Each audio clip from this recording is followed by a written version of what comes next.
या स्कंधाचं चिंतन करत असताना या सप्तम स्कंधामध्ये उतय कर्म वासना वासनेचं चिंतन त्या ठिकाणी सांगितल्यानंतर पुढे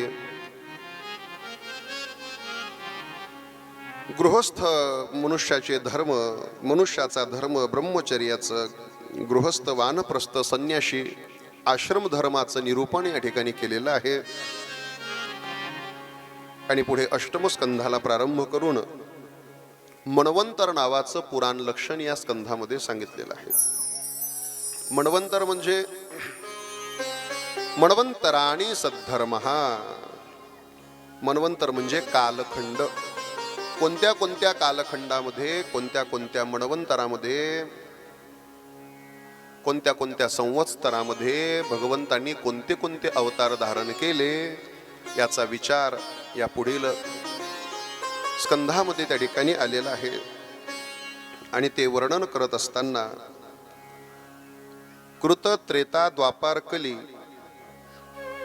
एकूण या कालखंडाचं मोजमाप करत असताना 43,20,000 एवढी संख्या या 4 युगाची मिळून एकत्र तयार होत असते. एक चतुर्युगीचं आयुष्य 43,20,000 वर्षाचं आहे. आणि त्याच्यामध्ये या चतुर्युगीमध्ये कोणत्या कोणत्या युगामध्ये, कोणत्या कोणत्या मन्वंतरामध्ये, कोणत्या कोणत्या कालखंडामध्ये कोणते कोणते अवतार झाले याचा विचार करत असताना गजेंद्राची कथा या ठिकाणी आपल्याला पाहायला सापडते. बलिराजाचं चरित्र त्या ठिकाणी पाहायला सापडतं आणि सत्यव्रताचं चरित्र त्या ठिकाणी पाहायला सापडतं.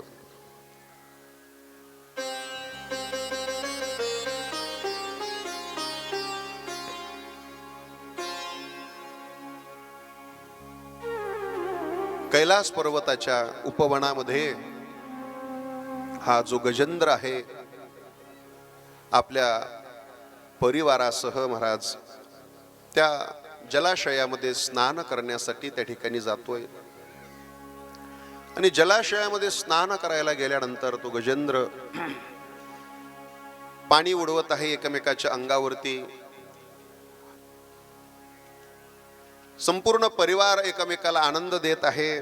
त्याच्या हजारो असणाऱ्या पत्न्या, त्याची सगळी मुलं असे सगळे त्या जलाशयामधील पाणी सोंडीने घेत आहेत, उडवत आहेत, एकमेकाच्या अंगावरती टाकत आहे. जलक्रीडा त्यांची चालू असतानाच जो नक्र आहे, एक अजगर, त्या नकराने गजेंद्राचा त्या ठिकाणी पाय धरलेला आहे. आणि गजेंद्राचा पाय धरल्यानंतर महाराज पाणी लाल व्हायला लागलं, पाय त्याचा फोडायला लागला तो. आणि गजेंद्राने मोठी आरोळी त्या ठिकाणी दिलेली आहे. गजेंद्र मोठ्याने किंचाळत आहे आणि त्याला बाहेर काढण्यासाठी, त्या नकराच्या तावडीतून सोडवण्यासाठी सगळ्या पत्नी एकमेकीच्या सोंडीला सोंड लावतात, सगळ्यांना धरून बाहेर काढतात. मात्र तरी सुद्धा तो नकर, कारण की पाण्यामध्ये त्या नकराची ताकद वाढलेली आहे, तो नकर काय पाय सोडायला तयार नाही. महाराज नकर पाय सोडायला तयार नाही. आणि अशा स्थितीमध्ये मग संपूर्ण परिवार एक एक एक एक त्याची पत्नी म्हणे आता किती दिवस याच्या मागे लागायचं. एक एक पत्नी त्याला सोडून जायला लागली, सगळे मुलं त्याला सोडून जायला लागले. आणि सरते शेवटी गजेंद्र हा एकटा त्या पाण्यामध्ये, जलाशयामध्ये त्या ठिकाणी राहिला.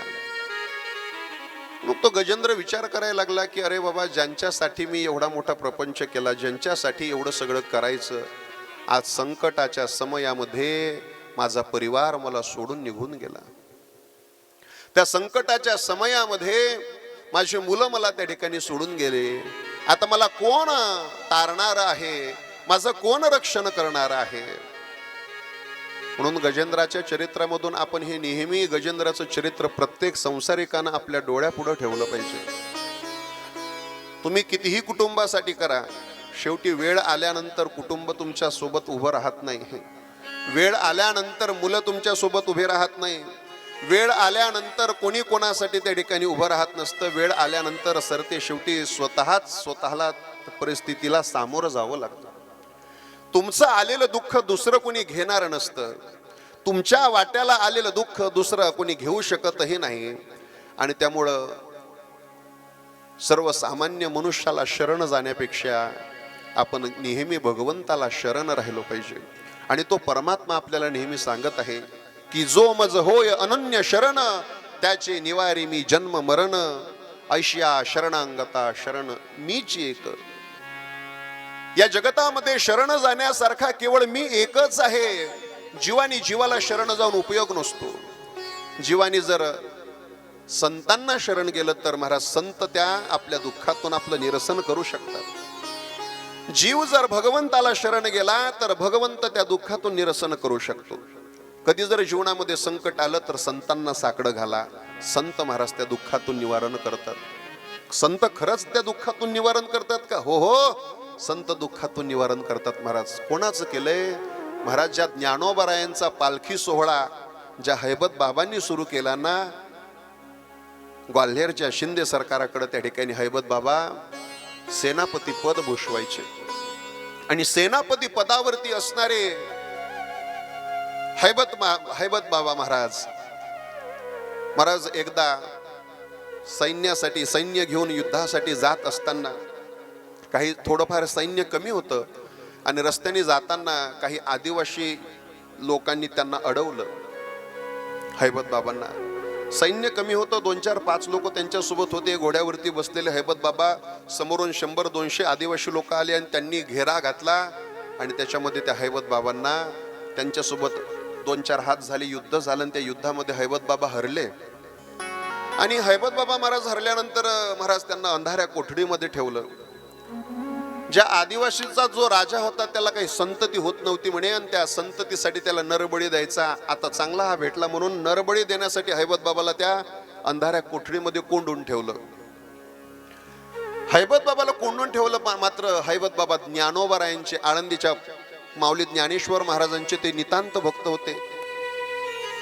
ज्ञानोबारायांना हात जोडले हैबत बाबांनी, माऊली या दुःखातून तुम्ही माझं रक्षण करा, मी आयुष्यभर तुमची सेवा करेल माऊली, या दुःखातून तुम्ही मला सोडवा.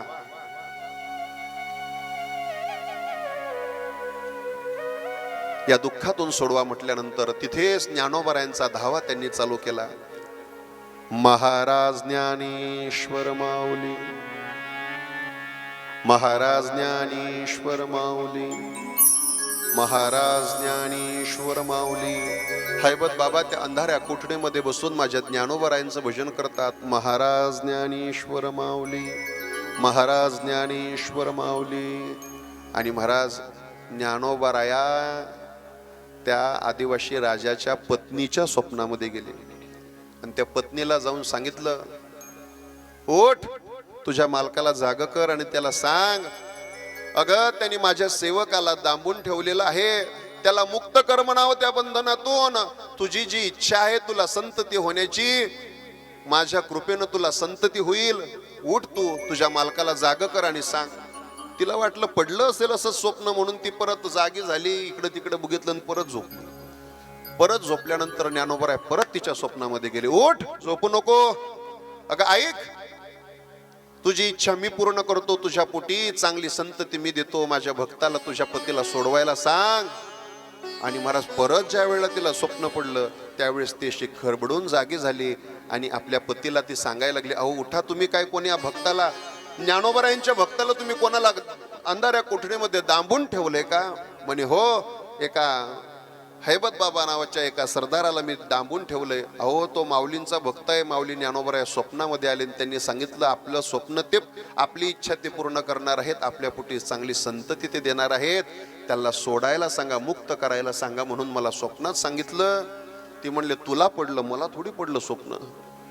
ज्ञानोबाराया महाराज ती झोपली, ती ऐकायला तयार नाही. ज्ञानोबाराया त्या आदिवासी राजाच्या स्वप्नामध्ये गेले आणि त्याला सांगितलं, अरे माझ्या भक्ताला तू मुक्त कर, तुझी इच्छा मी पूर्ण करतो.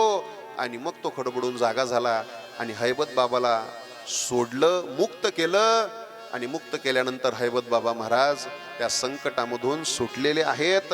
नाहीतर त्यांचा बळी त्या ठिकाणी तो राजा देणार होता, परंतु त्याच्यामधून हैबत बाबा सुखरूप सुटले आणि आळंदीला आले. आणि आळंदीला आल्यानंतर शस्त्रास्त्र ज्ञानोबारायांच्या चरणावरती ठेवले आणि सांगितलं, आजपासून या शस्त्रास्त्राला मी हात लावणार नाही माऊली, मी तुमच्या विण्याला हात लावतो. आणि आपल्या गळ्यामध्ये हैबत बाबांनी विणा घ्यायचा, हातामध्ये चिपड्या घ्यायच्या आणि एकच भजन करायचं. महाराज ज्ञानेश्वर माऊली, महाराज ज्ञानेश्वर माऊली, महाराज ज्ञानेश्वर माऊली, महाराज ज्ञानेश्वर माऊली, महाराज ज्ञानेश्वर माऊली, महाराज ज्ञानेश्वर माऊली, महाराज ज्ञानेश्वर माऊली, महाराज ज्ञानेश्वर माऊली,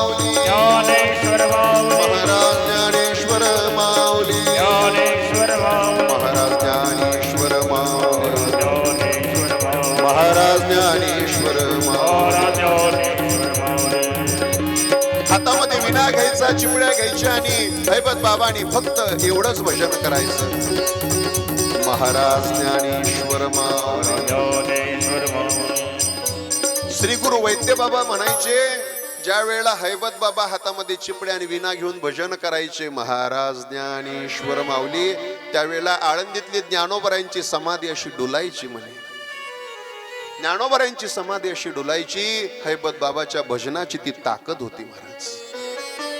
म्हणून जर जीवनामध्ये दुःख आलं, संकट आलं तर आपण संतांना शरण जावं. संत आपलं दुःख निवारण करतात. आणि कधी प्रसंग आला जीवनामध्ये तर भगवंताला शरण जावं. अरे माझ्या परिवारातील सगळे लोक, कौनाचे मायबाप, कौनाचे गणगोत, मृग जळवत जाईल रया, आता कोण माझं रक्षण करेल. म्हणून त्याच जलाशयातील एक कमळ उचललं, आपल्या सोंडेमध्ये धारण केलेलं आहे आणि वर भिरकावलं आणि गजेंद्र बोलायला लागला, या जगताचा जो कोणी नियंता परमात्मा आहे तो माझं रक्षण करण्यासाठी या ठिकाणी प्रगट व्हावं. तो हात जोडून विनंती त्या ठिकाणी करायला लागलेला आहे. हरि की अंत समय आई, हरि की अंत समय आई, अंत समय याद आई, हरि की अंत समय याद आई. कोई न मेरा मैं न किसी का, कोई न मेरा मैं न किसी का, सबसे ठोकर खाई, हरि की अंत समय याद आई, हरि की अंत समय याद आई.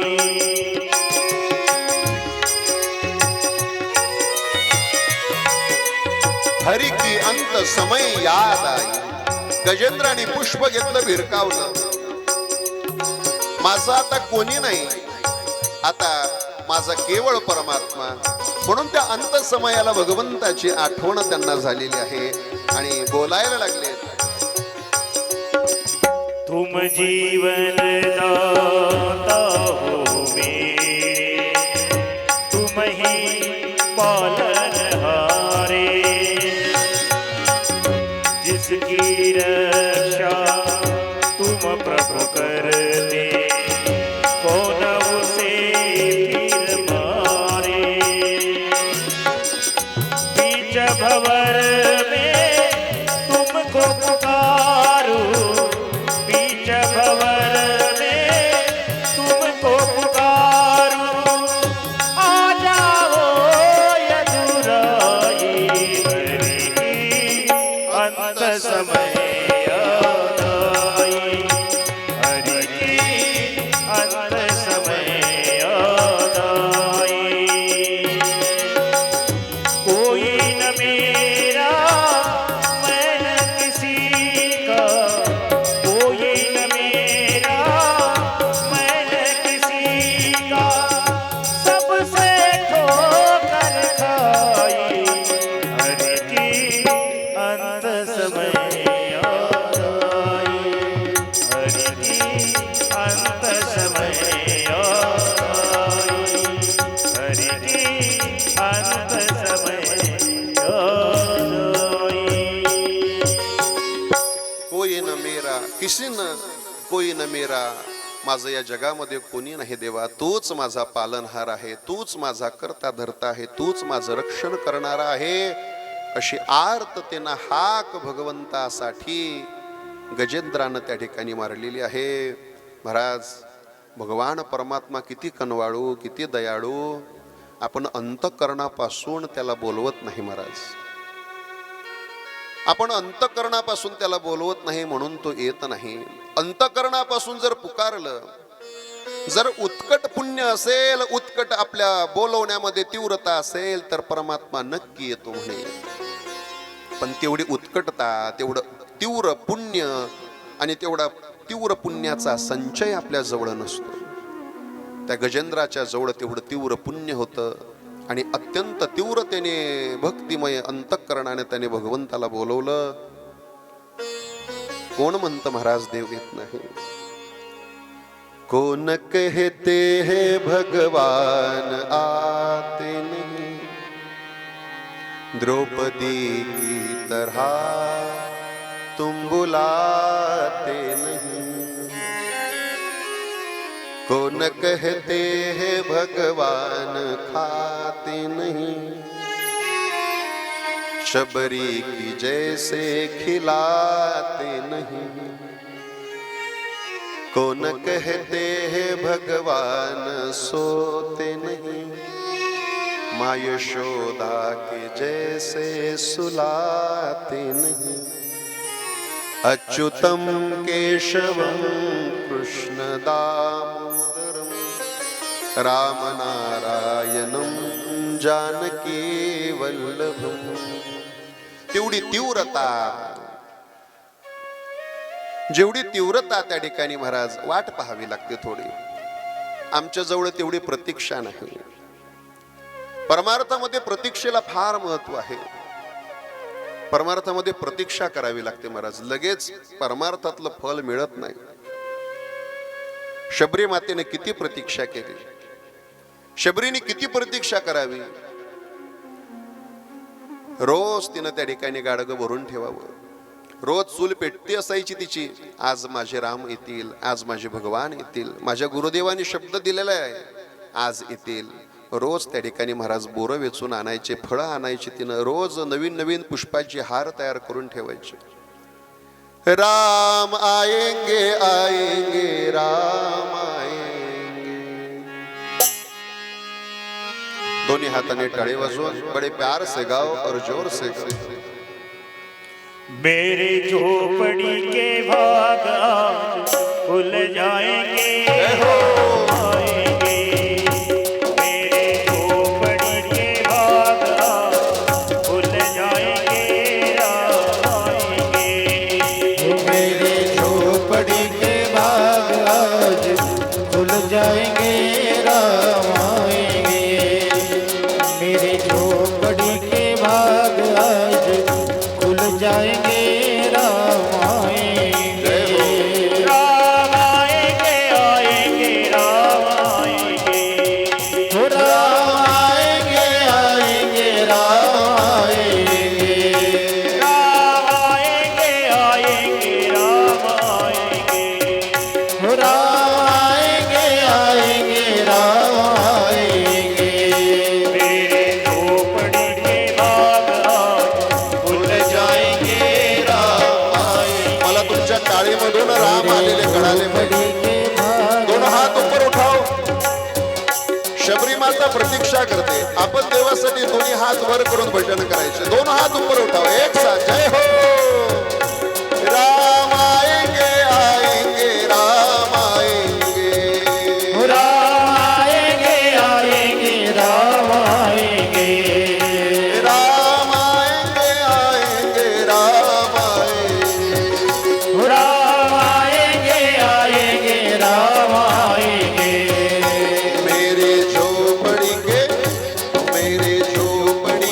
भाग आज खुल जाएंगे,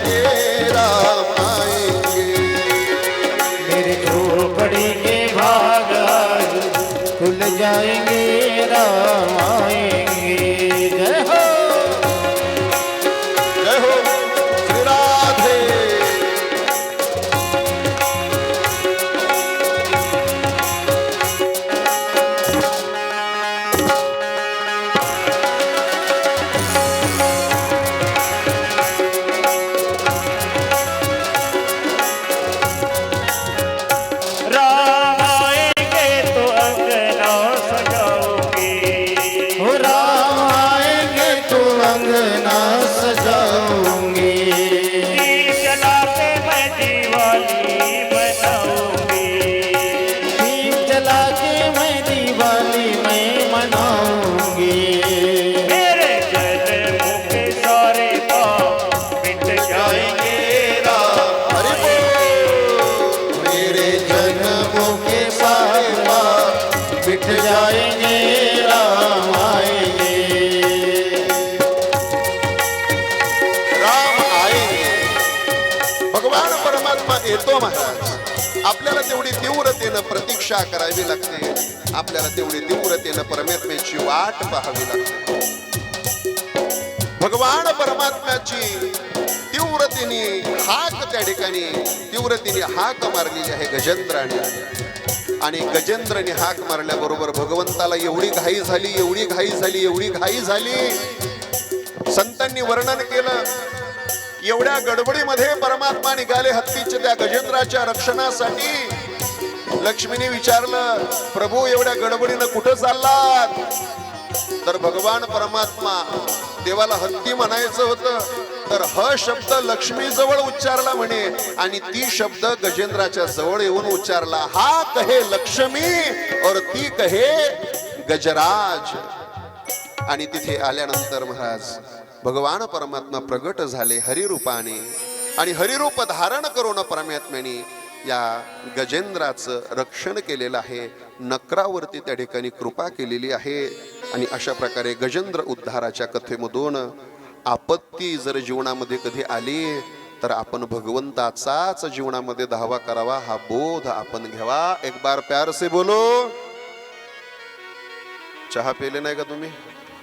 थोड़ा जोर से, थोड़ा और जोर से, थोड़ा और जोर से. राधे राधे. पुढे सत्यव्रताचं त्या ठिकाणी चरित्र आलेलं आहे. पुढे बळीराजाचं चरित्र आलं. आपल्या जवळ सामर्थ्य आहे त्यावेळेला आपण आपल्या जवळचं सर्वस्व त्या ठिकाणी द्यावं. आणि ज्या वेळेला आपल्या जवळ काही राहणार नाही त्यावेळेला स्वतःला आपण भगवंताला समर्पित करावं. स्वतःला तुका म्हणे बळी आणि जीव दिला पाया तळी. तुका म्हणे बळी, जीव दिला पाया तळी. बळीराजाचं चरित्र. संपत्ती असताना आपण सर्वस्व दान करावं आणि विपत्तीच्या अवस्थेमध्ये आपली प्रतिज्ञा न मोडता स्वतःला त्या ठिकाणी समर्पित करावं. सगळ्यांना बळीराजाचं चरित्र माहिती आहे. पुढे रैवत मनवंतरामध्ये समुद्र मंथन त्या ठिकाणी झालं, त्याची कथा या ठिकाणी वर्णन केली. आणि पुढे सूर्यवंशामध्ये कोणते कोणते राजे झाले आणि चंद्रवंशामध्ये कोणते कोणते राजे झाले हा विचार तुम्ही आम्हाला सांगा, असं म्हटल्यानंतर श्री शुकदेवजी महाराज राजा परीक्षितीला या सूर्यवंशामध्ये कोणते कोणते राजे झालेले आहेत त्यांचा विचार या ठिकाणी करत आहेत. सूर्यवंशामध्ये महाराज नाभाग नावाचा त्या ठिकाणी राजा झाला. नाभागाचं चरित्र आलं. त्याच नाभागाच्या पोटी अंबरीश नावाचा राजा झाला. या अंबरीशाचं दिव्य चरित्र त्या ठिकाणी सांगितलेलं आहे. आता आपल्याला ते चरित्र ऐकायला वेळ नाही, कारण की आपल्याला जन्मापर्यंत पोहोचायचं आहे. परत कधी प्रसंग आला गणरायाच्या कृपेनं तर बाकी प्रसंग आपण वर्णन करू. पुढे याच सूर्यवंशामध्ये खट्वांगाद दीर्घबाहुष्य रघुस्तमस्तात पृथ्वीश्रवा अजस्ततो महाराजस्तस्माद् दशरथो भवात. याच सूर्यवंशामध्ये खट्वांग नावाचा राजा, याच सूर्यवंशामध्ये दीर्घबाहू आणि दीर्घबाहूचा पुत्र रघु झाला आणि रघुचा पुत्र दशरथ त्या ठिकाणी झाला. आणि याच दशरथजींच्या पोटी साक्षात त्या ठिकाणी भगवान रामचंद्र प्रगट झाले म्हणे. भगवान रामचंद्र त्या ठिकाणी प्रगट झाले. दशरथजी महाराजांना संतती नव्हती, सगळं होतं, संतती नव्हती महाराज. आणि संतती नसल्या कारणानं राजा अत्यंत चिंतेमध्ये आहे. काय करावं, काय करावं, काय करावं. नाथ महाराज गोड वर्णन करतात आपल्या भावार्थ रामायणामध्ये. राजा दशरथाला संतती नाही, पुत्र नाही, म्हणून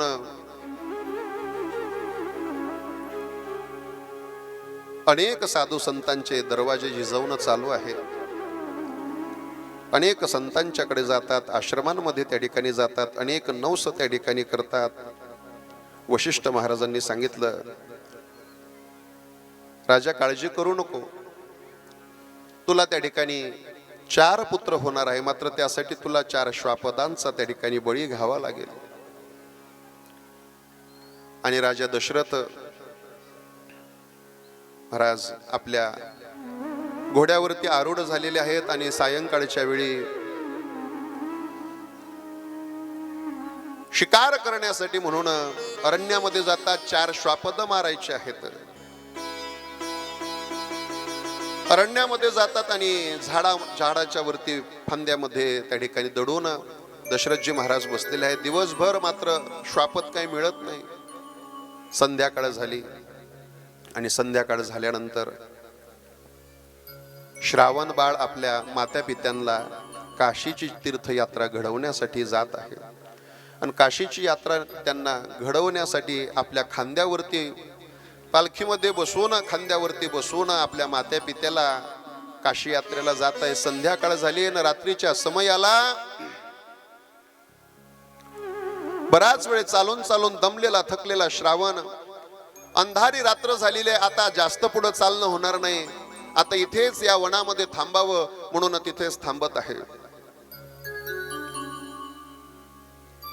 श्रावणाचे मायबाप आंधळे आहेत आणि ते आंधळे मायबाप धाडस करून त्या श्रावणाला बोलायला लागले, श्रावणा, दमला असशील रे, थकला असशील. हो बाबा, अरे तुला सांगायची इच्छा होत नाही, परंतु बराच वेळ झालं, तहान लागली, जरा पाणी आणून देतोस का? आणि मग श्रावण बाळानं महाराज घागर घेतलेली आहे आणि श्रावण बाळ घागर घेऊन, इथंच तुम्ही थांबा, इकडं तिकडं भटकू नका, तुम्हाला दिसत नाही, अंधारी रात्र आहे, कुठल्या झाडामध्ये जाऊन पडाल, आहे त्या जागेवरती बसून राहा. हो बेटा श्रावणा, काळजी करू नको. आणि तो श्रावण बाळ महाराज पाणी आणण्यासाठी त्या ठिकाणी जातो आहे. दशरथ राजाने धनुष्याला बाण लावलेला आहे. जलाशयावरती कोणीतरी जीवजंतू येईल पाणी पिण्यासाठी, कोणीतरी मुका प्राणी येईल आणि आपण त्याचा वध करू, त्याची शिकार करू म्हणून जसं या श्रावण बाळानी महाराज त्या पाण्यामध्ये घागर टाकलेली आहे आणि पाणी भरत असताना बुडबुड बुडबुड बुडबुड बुडबुड बुडबुड बुडबुड असा पाण्याचा आवाज आला. आणि बुडबुड पाण्याचा आवाज आल्याबरोबर दशरथ राजा सावध झाला. अरे कोणीतरी श्वापद इथं आलं असलं पाहिजे. अचूक त्या ठिकाणी त्या आवाजाच्या दिशेने बाण सोडला आणि तो सुसुसुसु करत आलेला त्या ठिकाणी बाण महाराज श्रावण बाळाच्या हृदयाचा ठाव त्यांनी घेतलेला आहे. श्रावण बाळाच्या हृदयाचा ठाव घेतला आणि श्रावण बाळ त्या ठिकाणी मोठ्याने त्यांनी किंचाळी ओढलेली, आई बाबा म्हणून मोठ्याने त्या ठिकाणी तो ओरडायला लागला. हातातली कळशी पाण्याची त्या ठिकाणी सुटायला लागली. एका हाताने त्या ठिकाणी बाण आपली छाती धरत आहे, एका हाताने घागर तो धरत आहे. माझ्या मात्या पित्यासाठी आता पाणी, त्यांना तहान लागलेली आहे, पाणी न्यायचंय म्हणून हातातली घागर सुद्धा सुटू देत नाही. आणि महाराज लाल लाल त्या ठिकाणी रक्तामुळं संपूर्ण पाणी लाल व्हायला लागलेलं आहे. आणि तेवढ्यामध्ये दशरथ राजा त्या ठिकाणी आला. कोणीतरी श्वापद नाही तर कुठल्या तरी एका सजीवाचा, एका माणसाचा, एका मानवाचा मृत्यू आपल्याकडून झालेला आहे हे पाहिलं. त्यावेळेला हात जोडून दशरथजी महाराज क्षमा मागतात. तुम्ही कोण आहात? त्यांनी सांगितलं, मी श्रावण आहे, मला क्षमा करा, मला असं वाटलं इथे एखादं मुक जनावर आलेलं आहे म्हणून मी तुम्हाला त्या ठिकाणी बाण मारला. कुठल्या जीविताची हानी करायची माझी इच्छा नव्हती, मला क्षमा करा. त्यावेळेला श्रावण बोलायला लागला, राजा अरे मी तुला क्षमा करेल, परंतु माझे आंधळे मायबाप तुला कदापि क्षमा करणार नाही. माझे आंधळे मायबाप तुला कदापि क्षमा करणार नाही. श्रावण बाळ त्या ठिकाणी आपला प्राण सोडत आहे. शर आला तो महाराज, तो बाण नाही तर साक्षात त्या ठिकाणी बाणाच्या रूपानं काळच त्या ठिकाणी आलेलं आहे, काळच त्या ठिकाणी आलं. मी तुला क्षमा करेल, माझे आंधळे मायबाप क्षमा करणार नाही. राजा एक काम कर, माझ्या आंधळ्या मायबापाला तहान लागलेली आहे, तेवढं पाणी तू नेऊन दे. आणि पाणी नेऊन दे म्हटल्यानंतर त्यांची तहान तू भागव, तहान भागव. दशरथ राजा ते पाण्याची कळशी हातामध्ये घेत आहे. श्रावणाचा अंत झाला आणि त्या आंधळ्या मायबापापाशी जात आहेत. आंधळ्या मायबापाशी गेल्यानंतर तर दशरथी राजा बोलत नाही. पानांचा आवाज यायला लागला, कोणीतरी चालत आलं याची चाहूल झाली, मात्र मुखातून शब्द निघत नाही. ते आंधळे मायबाप बोलायला लागले, बाळा श्रावणा आलास का रे? अरे एवढ्या अंधारामध्ये दिवसभर आम्हाला तू खांद्यावरती वागवतो आणि तरी सुद्धा आम्ही तुझे आंधळे मायबाप तुला पाण्यासाठी एवढ्या दूर तुला पाठवलं, बऱ्याच दूर तुला जावं लागलं असेल रे पाण्यासाठी. बाळा अरे आम्हाला माफ कर रे, आम्हाला क्षमा कर, परंतु तहान खूप लागली म्हणून तुला लांब पाठवलं. ये बाळा दे आम्हाला पाणी दे, आणलंस का आमच्यासाठी पाणी? अशा प्रकारे ज्यावेळी त्या श्रावणाचे मायबाप श्रावणाला बोलवतात, त्यावेळेला दशरथ राजाच्या मुखामधून आवाज निघत नाही. महाराज दशरथ राजाच्या मुखातून आवाज निघत नाही. दशरथ राजा विचार करतो, जर मी बोललो तर हे कदाचित माझ्या हातानं पाणी पितील का न पितील याची शंका आहे. अरे बोलत का नाही? नाविलाज असतो त्या ठिकाणी दशरथजी महाराज बोलायला लागले, क्षमा करा, मी तुमचा श्रावण नाही, मी राजा दशरथ आहे. आमचं बाळ कुठं आहे? अगोदर पाणी प्या, नंतर सांगतो तुमचं बाळ कुठं आहे. खरं सांग, आमचं बाळ कुठं आहे, त्याशिवाय पाणी नाही पिणार. घडलेला प्रसंग सांगितला. या दुष्ट या हाताने तुमच्या बाळाचा वध झालेला आहे. माझ्याकडून मुक्या प्राण्याची शिकार करण्याऐवजी तुमच्या श्रावणाच्या हृदयाला माझ्या धनुष्यातील सुटलेला बाण लागलेला आहे, तो गतप्राण झालेला आहे. आणि त्यावेळेला श्रावणाचे मायबाप हंबरडा फोडायला लागले, अरे तो आमचा मुलगा नव्हता रे, तो आमचा मायबाप होता. अरे सगळी सेवा तो आमची मायबापाप्रमाणे त्या ठिकाणी करायचा. एका लेकराची सेवा जशी मायबापानं करावी तसा आमचा मुलगा आम्हाला लेकरू समजून आमची सगळी तो सेवा करायचा. जरी आमचा तो लेकरू होतं, मात्र आमच्यासाठी तो आमचा मायबापच होता. अरे आमच्या श्रावणाला तू मारलंस, शाप देतो राजा तुला. तुला सुद्धा त्या ठिकाणी तुझा अंतिम समय ज्या वेळेला येईल ना, त्यावेळेला तुला 4 मुलं असतील, मात्र अंतिम समयाला तुझ्या जवळ एक सुद्धा तुझा मुलगा नसेल.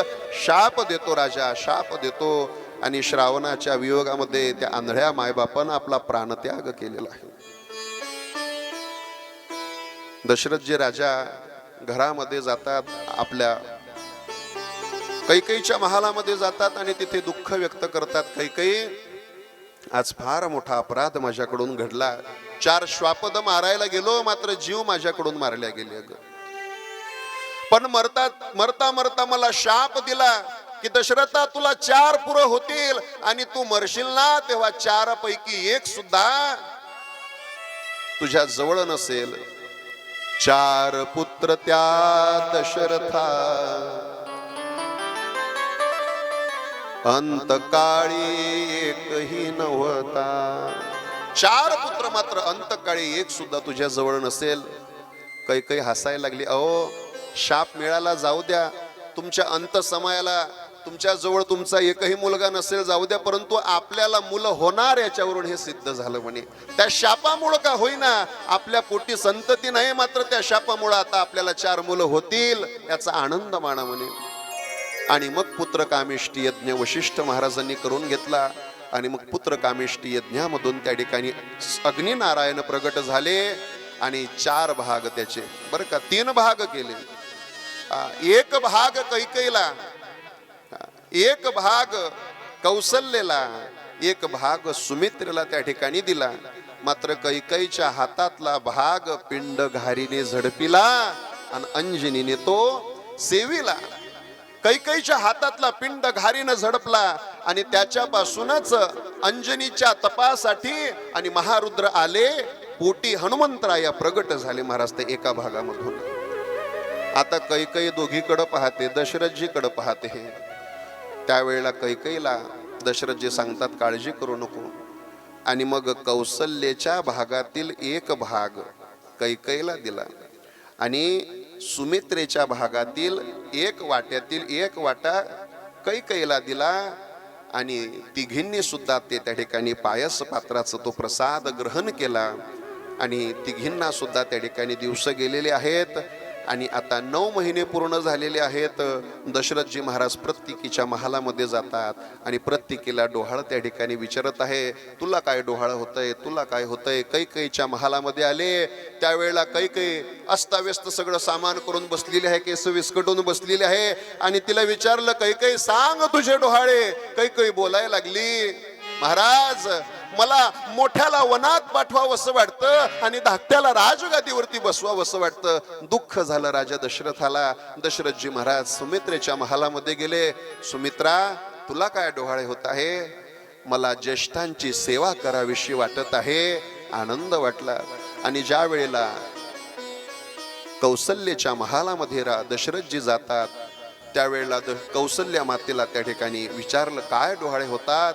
कौसल्या माता गोड डोहाळे सांगत आहे, मला हातामध्ये धनुष्य धारण करावंसा वाटतो, मला दुष्टांचा नायनाट करावंसा वाटतो, मला जगताचं कल्याण करावंसं वाटतं, मला गोरगरिबांच्या सोबत राहावंसं वाटतं, मला सगळ्या जीवांचा उद्धार करावासा वाटतो, दुष्टांचा संहार आणि भक्तांचं रक्षण मला करावंसं वाटतं.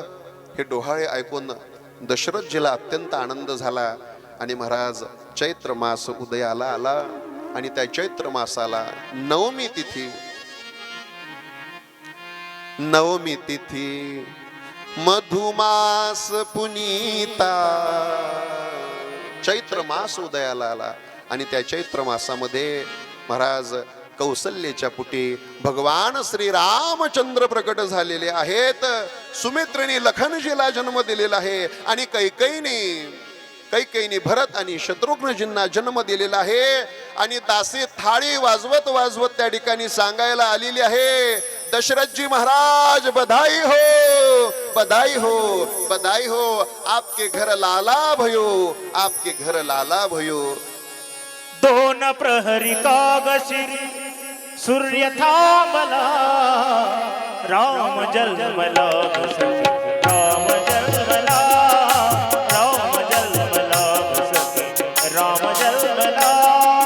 2 प्रहर कागशिरी सूर्य थांबला, 2 प्रहर कागशिरी सूर्य थांबला, राम जन्मला ग सखे, राम जन्मला, राम जन्मला ग सखे, राम जन्मला.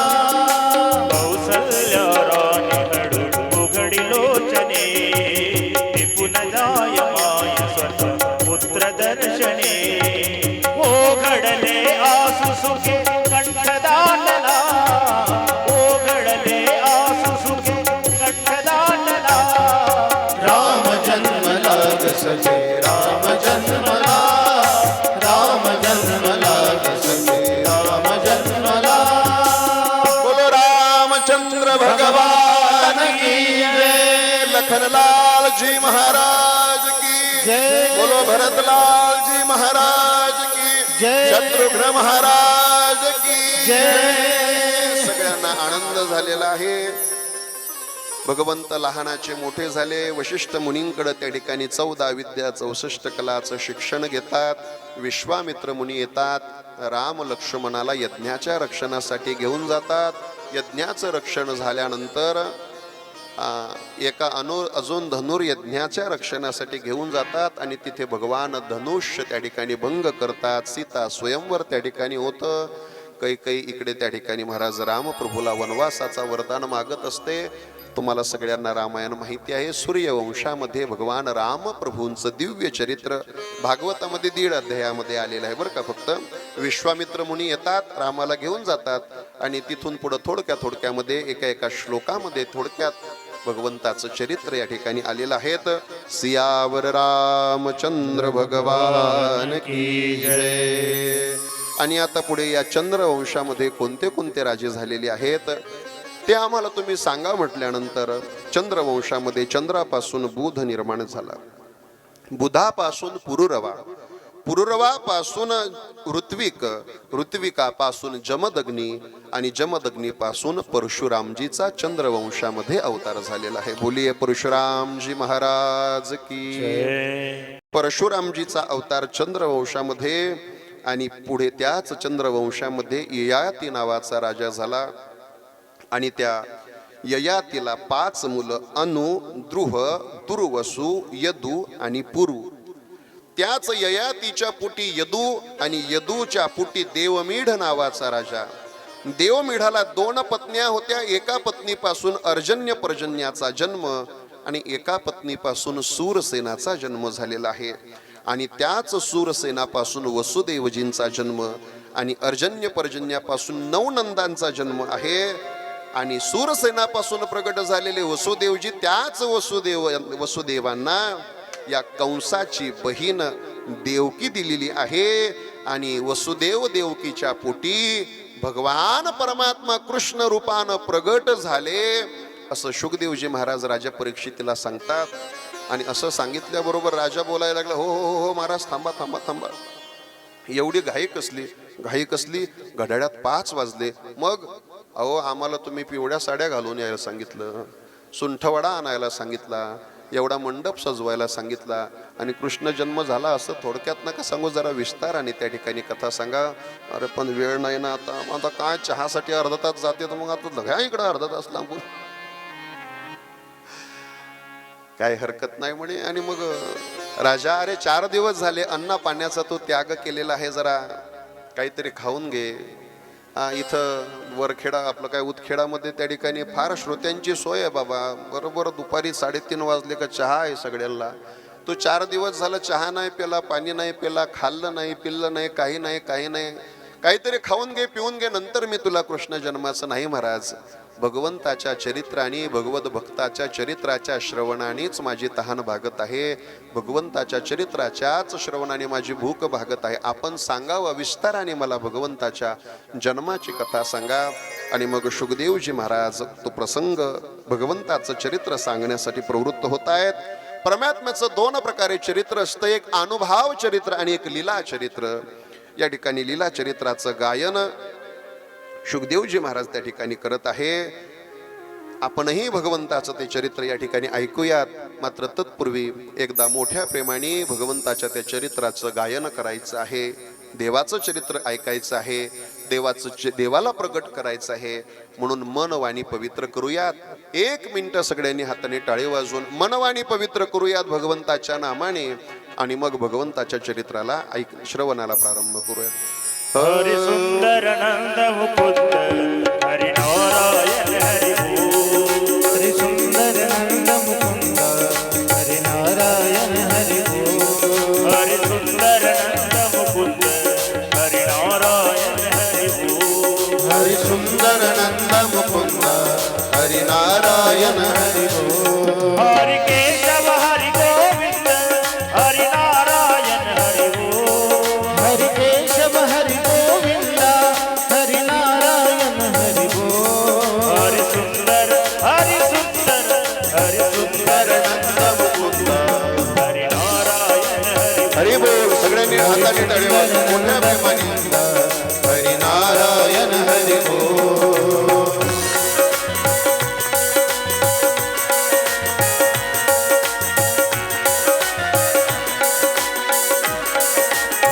जय हो.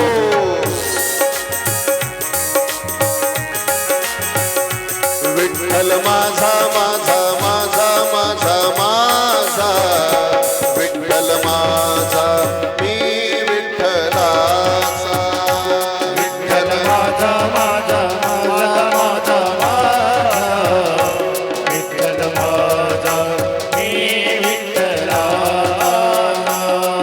दोन्ही हात वर, एक टाळी आणि सगळ्यांनी बोलायचंय श्री राधे. एक टाळी. विठ्ठल माझा माझा माझा माझा माझा, विठ्ठल माझा मी विठ्ठलाचा. विठ्ठल माझा माझा माझा माझा माझा, विठ्ठल माझा मी विठ्ठलाचा. विठ्ठल माझा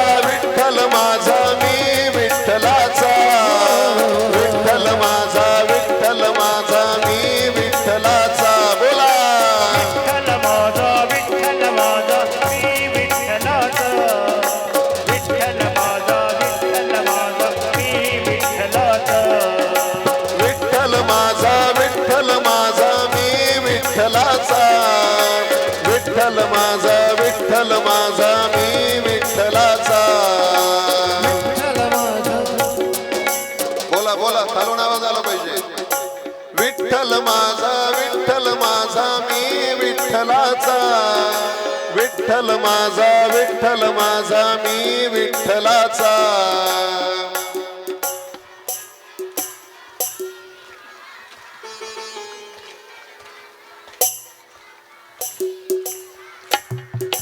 खिचडी करू नका सगळे स्वरात म्हण.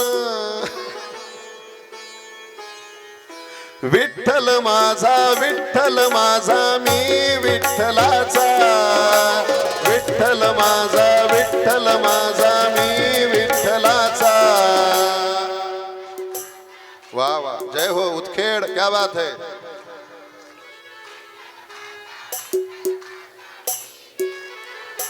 विठ्ठल माझा विठ्ठल माझा मी विठ्ठलाचा. विठ्ठल माझा मी विठ्ठलाचा.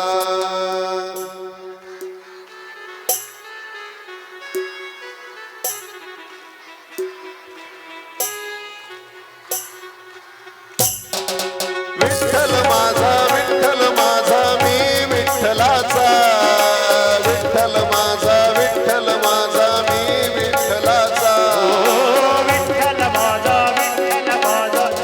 विठ्ठलाचा. विठ्ठल माझा विठ्ठल माझा मी विठ्ठलाचा. विठ्ठल माझा विठ्ठल माझा मी विठ्ठलाचा. विठ्ठल माझा विठ्ठल माझा मी विठ्ठलाचा. विठ्ठल माझा विठ्ठल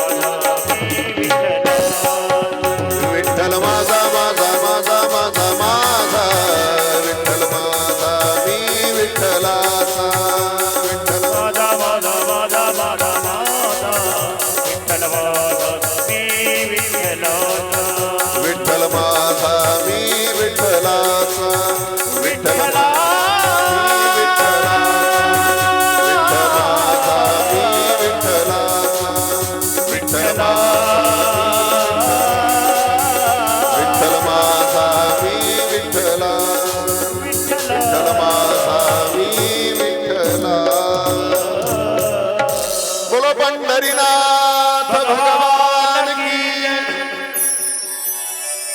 भगवान परमात्मा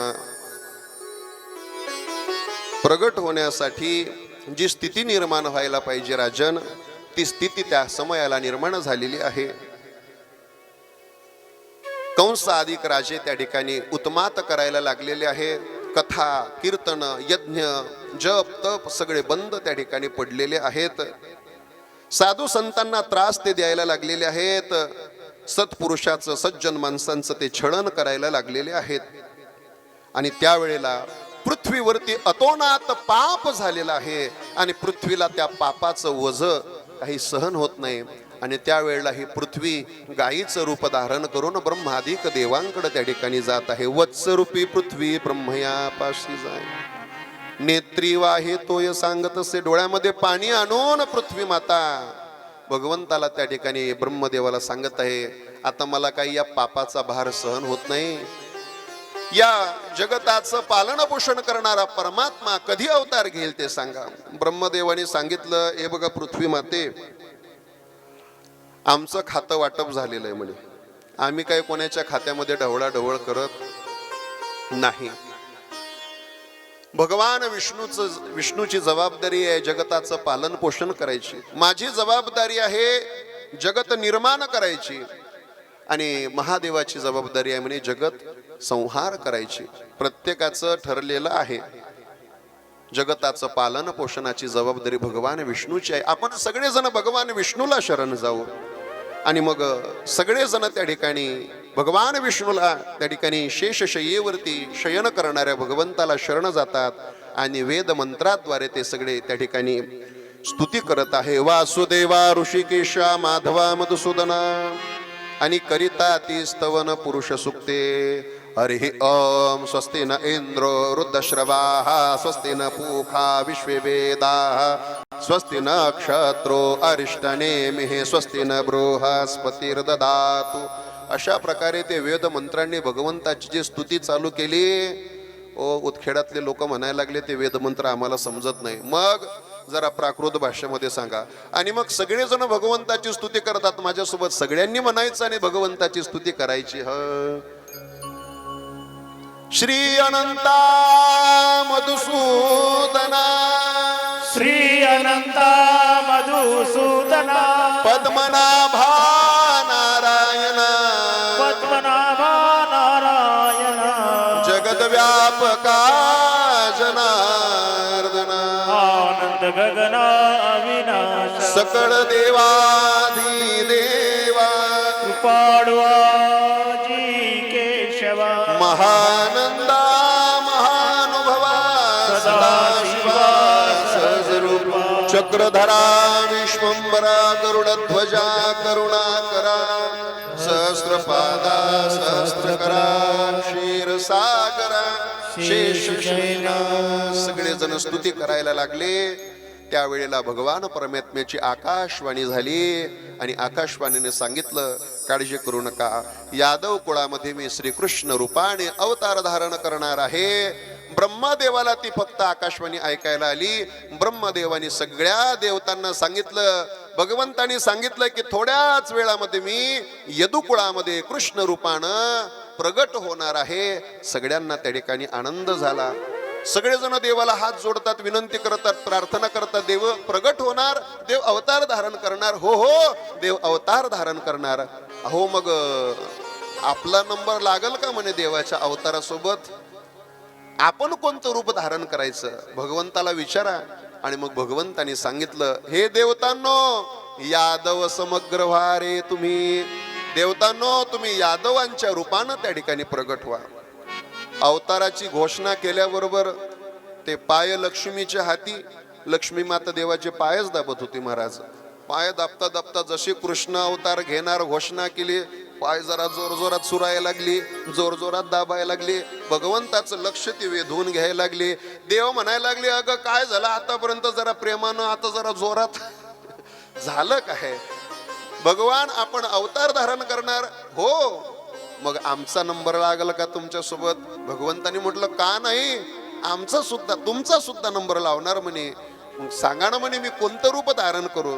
भगवंतानी सांगितलं, कौंडण्यपुरासी पे. चहा नसन आवडत तर कॉफी पे, कॉफी नसन आवडत तर तू असं ते काय थंड कोण, आता थंडीचे दिवस आहेत सगळे, ते भेटत नाही म्हणे, तू चहाच पे. नाहीतर भूक लागली असेल तर जेवण कर, पण मी तुला इथून नाही, इथून हात जोडतो म्हणे, मी काय तुझ्यासोबत अवतार धारण करत. अरे झालं काय? प्रत्येक वेळेला तू माझ्यासोबत अवतार धारण करतो, आता झालं काय? झालं काय? बोलू नको म्हणे देवा तू. अरे झालं काय शेषा? अरे आठवतं का म्हणे तुला? म्हणे काय? राम अवतारी झालो लक्ष्मणन, सेविले अरण्य तुम्हा सवे. राम अवतारामध्ये लक्ष्मण झालो, लहान भाऊ झालो तुझा लक्ष्मण नावाचा, आठवतं? म्हणे हो, लय सुख दिलं म्हणे त्या मागच्या अवतारात मला. सेविले अरण्य तुम्हा सवे. 14 वर्षावरी केले उपोषण. अरे 14 वर्ष उपवाशी राहावं लागलं रे तुझ्यासोबत, जमत नाही म्हणे, चहा पे नाही तर जेवून जा, पण मी काय तुझ्यासोबत मी येत नाही म्हणे देवा. भगवंत आता देव चतुर आहे महाराज, चतुरातो शिरोमणी गुण लावण्याची खाणी. देव म्हणायला लागले, हे बघा, निवडणूक तर आपल्याला जिंकायचे, मग एक काम कर, मी फॉर्म मागं घेतो, पहिला फॉर्म तुम्ही भरा,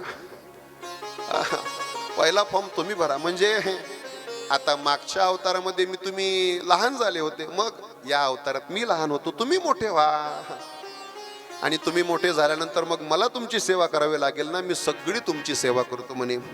हो, भगवंतानी शब्द दिला, पूर्वी तू अनुज झालाशी कनिष्ठन, सेविले कष्ट मज सवे. आता तू वडील होई गा सर्वज्ञा, पाळीन मी आज्ञा तुझी बारे. आता तू माझा मोठा भाऊ हो, मी तुझी सगळी आज्ञा पालन करल, तू म्हणाल तसं मी वागल, असं आश्वासन दिलं.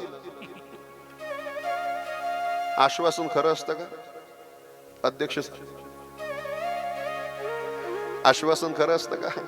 आश्वासन फक्त द्यायचं असतं, आश्वासन खरं नसतं.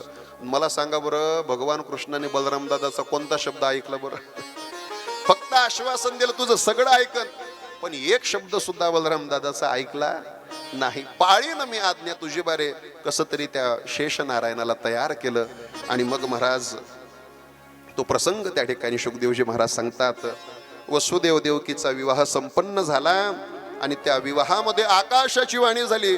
आपल्या बहिणीची बोलवणूक करत असताना आकाशाच्या वाणीनं सांगितलं, अरे तिच्या पोटी जन्माला येणारा 8वा पुत्र तुझा काळ आहे.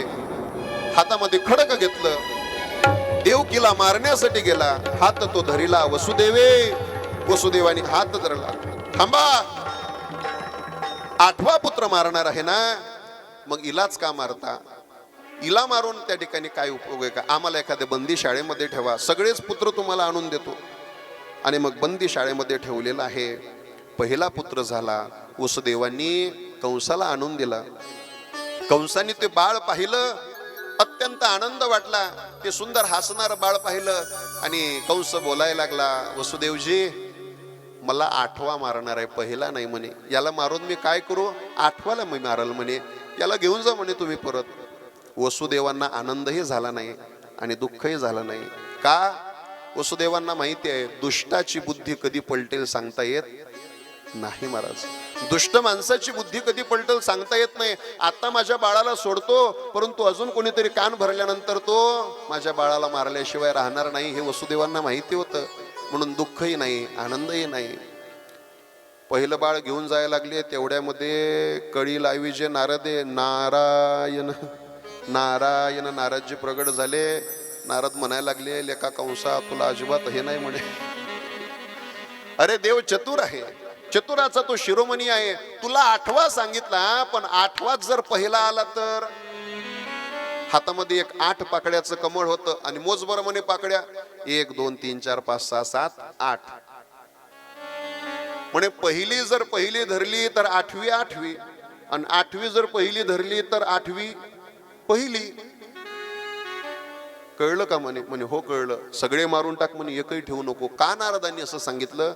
कंसाच्या हातून ब्रह्महत्येचं, लहान बालकांना मारलं म्हणजे ब्रह्महत्येचं पाप आहे. आणि ब्रह्महत्येचं पाप घडवून त्याचा पापाचा घडा भरवायचा होता. आणि म्हणून बालक मारण्यासाठी नारदांनी सांगितले, 6ही मारत दुराचारी. 6ही बाळ मारले. आणि मग आता 7व्याचा नंबर आला. आता 7वा कोण आहे? तुम्ही झोपले का? 7वा कोण आहे? भगवान बलरामजी आहेत, शेषनारायण आहेत. आणि मग बलरामजी म्हणायला लागले, देवा आता कसं रे म्हणे, 6 तर मारले, आता माझाही नंबर लागन का? भगवंताने सांगितलं, आता तुम्हाला मोठा भाऊ व्हायची लय झाली होती घाई, नाही का? जया अंगी मोठे पण तया यातना कठीण. भगवंत सांगायला लागले, काळजी करू नका, तुम्ही माझे लीला सहचर आहात, तुमच्याशिवाय माझी कोणतीच लीला घडणार नाही. मग भगवंताने सांगितलं, तुम्ही देवकीच्या गर्भामध्ये जा, बाकीचं पुढचं नियोजन मी करतो म्हणे. आणि मग भगवंतांनी रोहिणी उदरी नेऊनी घातला न कळे कोणा देवाविन. योग मायेच्या करवी तो गर्भ रोहिणीच्या गर्भामध्ये नेऊन घातला. हे देवाशिवाय दुसरं कोणाला सुद्धा त्या ठिकाणी कळालं नाही. आणि इकडं बातमी पसरली की कंसाच्या भयानं 7वा गर्भ त्या ठिकाणी गर्भपात झाला, अशी बातमी पसरलेली आहे. आणि मग आता 7वा झाला. आणि आता कितवा आहे? मोठ्यानं बोला. आता 8वा. आता 8वा. कोणाला? 8व्यालाच 8वा. जो 8वा आहे ना महाराज, त्याचाच आठव करायचा आहे. जो 8वा अवतार धारण करणार आहे त्याचाच पुन्हा पुन्हा आपल्याला 8व्याला 8वा त्यालाच असं आठवायचंय महाराज, दुसऱ्याला नाही, तिसऱ्याला नाही, 8व्यालाच आठवायचंय. आणि मग भगवान परमात्मा वसुदेवांच्या हृदयामध्ये तेज स्थापित करतात. वसुदेवजी ते तेज देवकी मैयाच्या गर्भामध्ये त्या ठिकाणी स्थापित करतात. 1 मास पूर्ण व्हायला लागलेला आहे. मंगलवाद्य वाजायला लागलेले आहेत. चहू दिशेला आनंदाचं वातावरण निर्माण व्हायला लागलेलं आहे. काळाला आनंद झाला, दिशांना आनंद झाला, आकाशाला आनंद झाला, भूमीला आनंद झाला, नदीला आनंद झाला. सगळ्यांना आनंदाचं वातावरण निर्माण झालेलं आहे. का आनंद होतोय? तर त्याचं कारण आहे, माझ्या या काळामध्ये परमात्मा अवतार धारण करणार म्हणून काळाला आनंद. दश दिशांना आनंद का झाला? त्या दश दिशेचे स्वामी असणारे सगळे देवता या कंसानं बंदी शाळेत टाकलेले आहेत. परमात्मा आता आमच्या दिशेंच्या स्वामींना पुन्हा मुक्त करणार आणि त्यांची आमची भेट होणार, म्हणून दश दिशांना आनंद. आकाशाला आनंद का? आकाशाचा शब्द खम आहे आणि परमात्मा आकाशवाचक शब्द त्याचं धारण करणार, म्हणून आकाशाला आनंद. नदीला आनंद झाला, यमुनेला आनंद झाला, माझ्या पात्रामध्ये परमात्मा लीला करणार म्हणून यमुनेला आनंद. डोहाला आनंद झाला आणि सगळ्यांना आनंदाच्या त्या ओघामध्ये महाराज 9 मास पूर्ण झाले, 9 दिवस पूर्ण झाले आणि वसुनाम तिथी बुधवार असे बुधवार दिवस उगवलेला आहे. बुधवार दिवस उदयाला आला. दशरथे मारिला तोची होता मास, श्रावण मास उदयाला आला आणि श्रावण मासातील अष्टमी तिथी. वा, भगवंताचं सगळं गुप्त आहे बरं का, सगळं जुळवून घ्यावं लागतं. श्रावणे मारिला तोची होता मास, आपलं दशरथे मारिला तोची होता मास. दशरथाने कोणाला मारलं? नंद बाबा यशोदेला पाठवा अगोदर इकडे.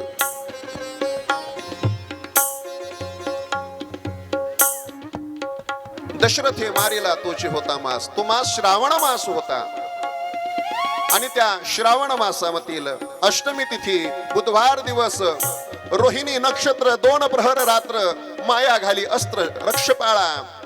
आणि त्या समयाला भगवान परमात्मा वसुदेव देवकीच्या ठिकाणी 8 वर्षाच्या रूपाने आणि चतुर्भुज होऊन परमात्मा त्या ठिकाणी प्रगट झालेले आहेत. कसे प्रकट झाले? सगळ्यांजवळ फुलं मिळाले का? गुलालाने युक्त फुलं त्या ठिकाणी घ्या, वाटा सगळ्यांना.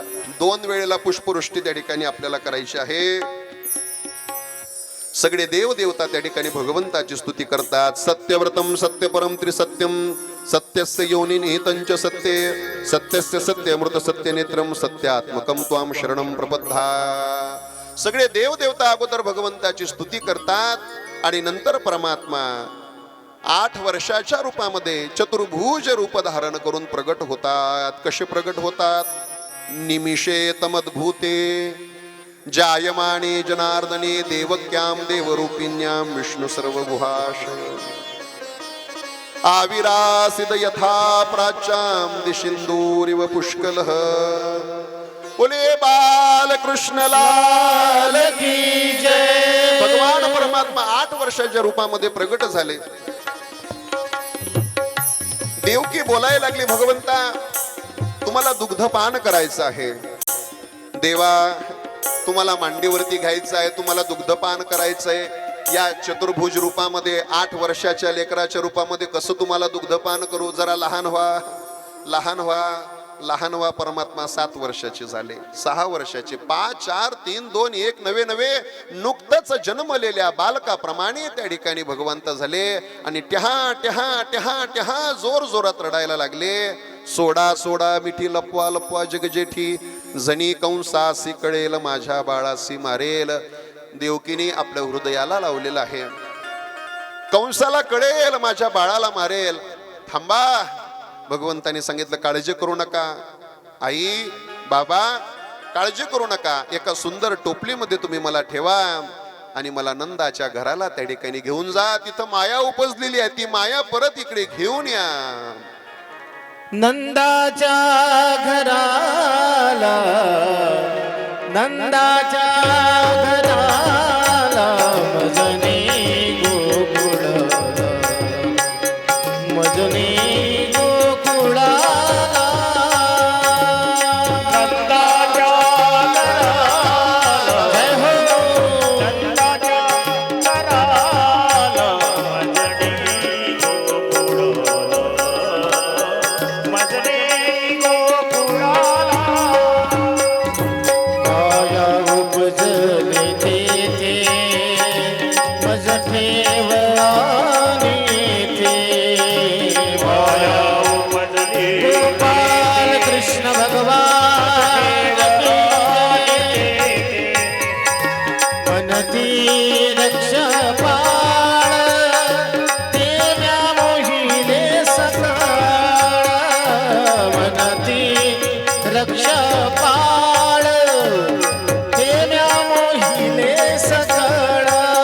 या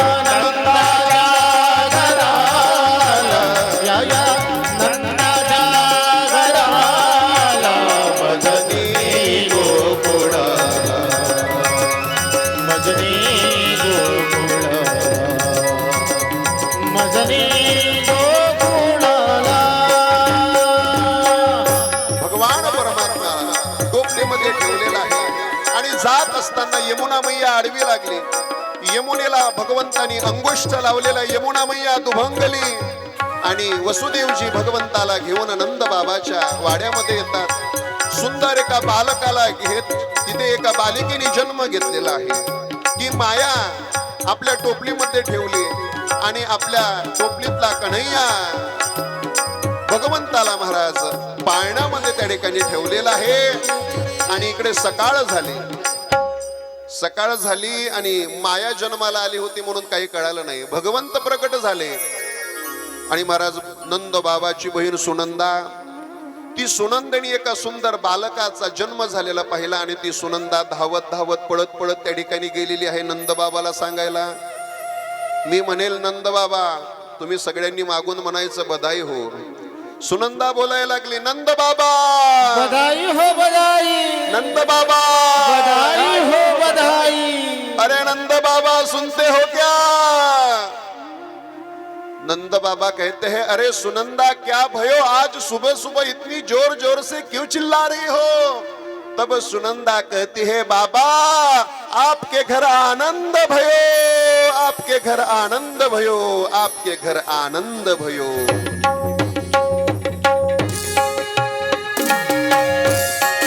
जय हो हरी बोल. जय हो. भगवंताचं प्रगटोत्सव त्या ठिकाणी होत आहे. आपण सगळ्यांनी उठून उभं राहायचंय, गोल करायचंय, दिव्य आनंद घ्यायचाय. हरी बोल. हो नंद घर आनंद भयो, जय कन्हैया लाल की.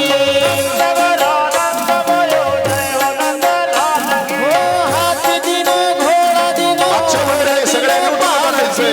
जय हो. घोडा दिनो रदिनो पान. हो नंद घर आनंद भयो, जय कन्हैया लाल की. आनंद भयो, जय हो नंदलाल की. हो जय हो नंद लाल की, जय यशोदा लाल की. नंदलाल की, जय यशोदा लाल की. ब्रज में आनंद भयो, जय कन्हैया लाल की. में आनंद भयो, जय हो नंदलाल की. हो आनंद से बोल सकी, जय हो ब्रज लाल की. हो नंद घर आनंद भयो, जय कन्हैया लाल की. गोविंद गोकुल आयो, गोविंद गोकुल आयो, गोविंद. ऐका, ऐका, ऐका, ऐका. सगळ्यांनी भगवंताच्या जन्मोत्सवाचा दिव्य आनंद घ्यायचा आहे. सगळ्यांनी मोठा गोल करा, कोणीच उभं राहायचं नाही. सगळ्यांनी आज आनंद घ्यायचा आहे. सगळ्यांनी नृत्य करायचंय. भगवंत प्रकट झाले, भगवंत जन्माला आलेले आहेत. भगवान परमात्मा बोलो कृष्ण कन्हैया लाल की. गोविंद गोकुल आयो, गोविंद गोकुल आयो, गोविंद गोकुल आयो. हो नंद भवन में नौबत बाजे, नंद भवन में नौबत बाजे.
करा, दिव्य आनंद घ्या. नुसतं उभं राहू नका, गोल करा सगळ्यांनी. पुरुष मंडळी, तरुण मंडळींनी ते गोल करायचं आहे. जय हो.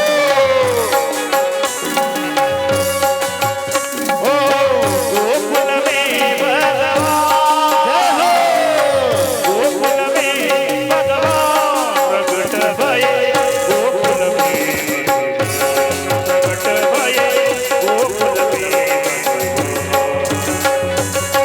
गोकुल में भगवान प्रकट भये गोकुल में भगवान प्रकट भये गोकुल में भगवान. हरि बोल.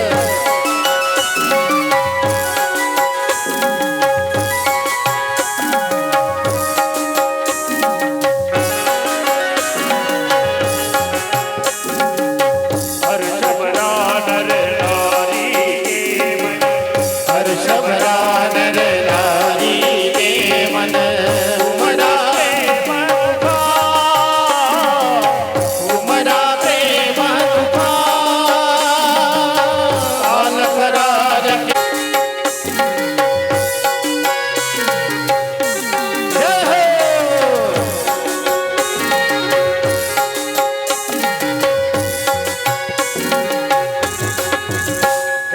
पंखिड़ा तो उड़ के जाना पावागढ़ रे पंखिड़ा तो उड़ के जाना पावागढ़ रे मोहकल से मिल के कहना घर रख लेगी मोहकल से मिल के कहना घर रख लेगी पंखिड़ा हो पंखिड़ा पंखिड़ा हो पंखिड़ा.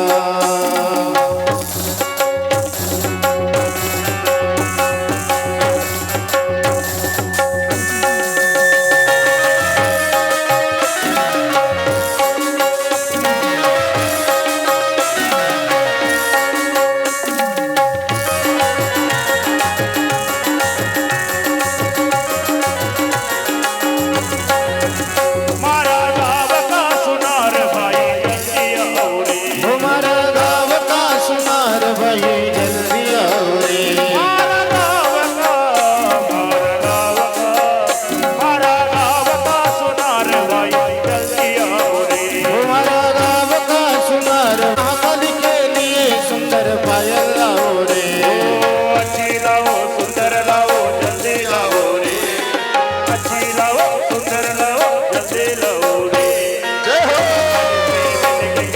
घर बकलेगी मोहकल से मिल के कहना घर बकलेगी पंखिड़ा हो पंखिड़ा पंखिड़ा हो पंखिड़ा. जय हो.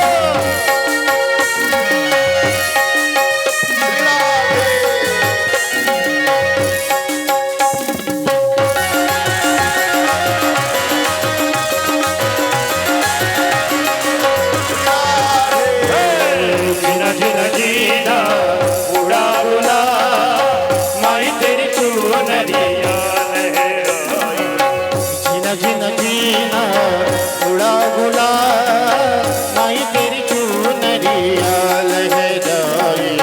रंग तेरे रूप का रंग तेरे प्रीत का रंग तेरे प्रीत का है लाई लाई लाई जीना जीना जीना उड़ा गुला माई तेरी चूनरिया लहराई. हो आए तेरे भवन तेरे भवन तेरे अपनी शरण दे अपनी शरण रहे तुझ में मगन धाम कर ये चरण. तन मन में भक्ति जोत तेरी ओ माता जलती रहे. ओ तन मन में भक्ति जोत तेरी ओ माता जलती रहे.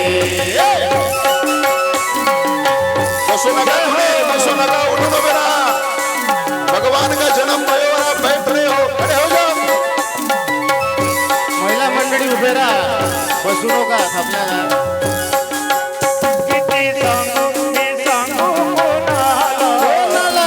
किती सांगू मी सांगू कोणाला आज आनंदी आनंद झाला, आज आनंदी आनंद झाला. रस खेळू चला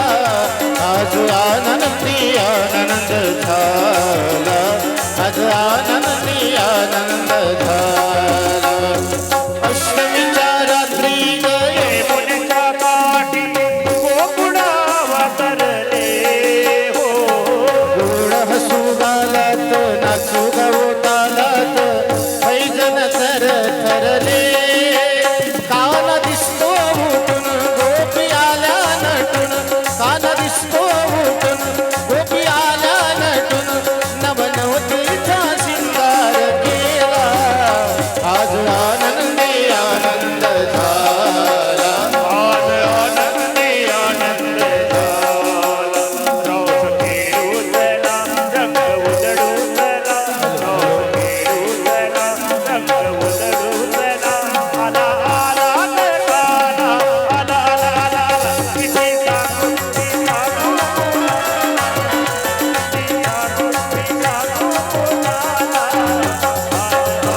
जय हो हो खेळचा रंगला ग खेळणार रंगला परिवर टिपरी वडे लपून चपून गिरधारी मारतो पिचकारी काटे परदीसडे चार धरली दिशा धुंद झाल्या निशा चार धरली दिशा धुंद झाल्या निशा रास रत्नाच्या रंगनी तुनाला आज आनंदी आनंद झाला आज आनंदी आनंद झाला किती सांगू मी सांगू कुणाला आज आनंदी आनंद झाला आज आनंदी आनंद झाला मला असं वाटतं की उदगेड मधल्या या माता माऊल्याच्या खाली बसल्या त्यांना आनंद नाही झाला.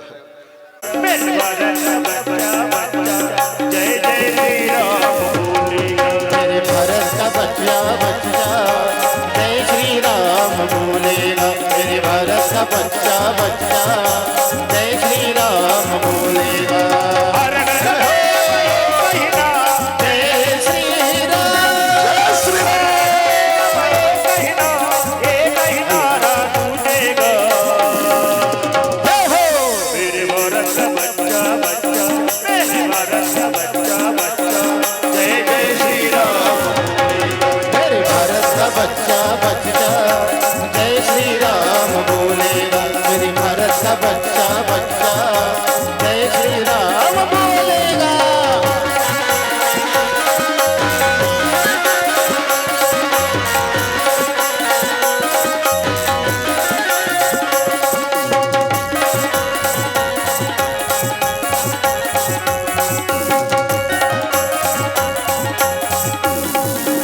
हम हिंदू है गब्बर शेर बब्बर शेर बब्बर शेर बब्बर शेर बब्बर शेर बब्बर शेर बब्बर शेर हम जिस पर आ जाए तो कर देंगे हम सब घोड़े कर देंगे हम सबको दे कर देंगे हम सबको दे जहाँ राम ने जन्म लिया है मंदिर वही बनाएंगे मंदिर वही बनाया है मंदिर वही बनाया है राम नाम भगवान सारे जय श्री राम राम नाम का पीना प्याले राम करे लहराएगा बच्चा जय हो दोनों हाथ ऊपर उठा करके बड़े प्यार से बोलो जय श्री राम. बच्चा जय जय श्री राम बोलेगा मेरे भारत का बच्चा बच्चा ओ जय श्री राम बोलेगा सगळ्यांनी एकदा दिव्य आनंद घ्यायचा आहे. राम नाम जरा ज्योति जलो के दे आएगा आएगा आएगा मेरा सावरा दिल से बुला के आएगा मेरा सावरा से बुला के दे ओ दिल में खुशा मना मुझे दिल में खुशा मना मुझे जरा ज्योति जला के दे आएगा आएगा आएगा मेरा सावरा जरा दिल से बुला के दे आएगा मेरा सावरा दिल से बुला के दे